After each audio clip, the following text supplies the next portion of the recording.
সুপ্রিয় দর্শক মন্ডলী, আপনারা দেখতে পাচ্ছেন যে দেখেন এবারকার ঝড় বৃষ্টিতে ধানের কত ক্ষতি হয়ে গেছে কৃষকদের। তাই আমরা আজকে নিউজ করতে এসেছি যে দেখি আমাদের বাংলার কৃষকদের কার কতটুকু ক্ষতি হয়েছে সেটা জানার জন্য এবং আপনাদের সামনে উপস্থাপনা করে তুলে ধরার জন্য আমরা আজকে জনগণ নিজে চলে এসেছি। তো আপনারা আমাদের সাথে থাকুন এবং চোখ রাখুন, দেখি কোন কৃষকের কি রকম ক্ষতি হলো। এবার আমরা শুনে আসি।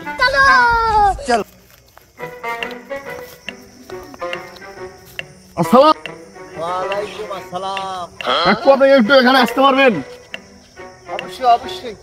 আপনি একটু দয়া করে কষ্ট করে আমাদের এখানে আসুন।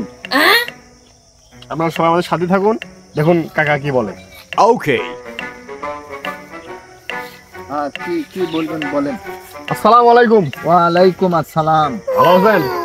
ভালো আর কোন থাকলাম, এই যে ধানের অবস্থা দেখতে পাচ্ছেন না কি পরিস্থিতি। তা বলছিলাম কি কাকু যে এবারকার ঝড় বৃষ্টি প্রাকৃতিক দুর্যোগে তো আপনাদের মতো কৃষকদের অনেকেরই বিশাল ক্ষতি হয়ে গেছে। আপনাদের মনোভাব যদি একটু প্রকাশ করতেন, দেশবাসী জানতে চায়, আমাদের দর্শকরা জানতে চায়, একটু যদি বলতেন। এই মিয়া, কিসের প্রাকৃতিক দুর্যোগ আর বৃষ্টির? এই ধান পড়ার পিছনে গভীর ষড়যন্ত্র লুকিয়ে আছে। রাজনীতি বুঝো?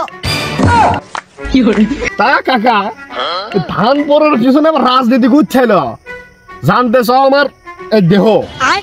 এই ধান পড়ার পিছনেই এই দেশের কিছু অসৎ রাজনীতিবিদ তার চেলাপান্ডাদের সাথে নিয়ে এই দেশের বর্তমান সরকারের ভাবমূর্তিকে নষ্ট করার জন্য তার অসৎ চেলাপান্ডাদেরকে নিয়ে এই ধান প্রাকৃতিক দুর্যোগ এবং বৃষ্টির সরলতার সুযোগ নিয়ে ফেলে দিয়েছে। দেখো কার মধ্যে কি আমদাবাদে ঘি, এই ধান পড়ার মতো দেশের রাজনীতি এনে নিচ্ছে। আপনারা মানুষ হলেন না বাবু। এই আজকে নিউজ ক্যামেরা বন্ধ কর ক্যামেরা।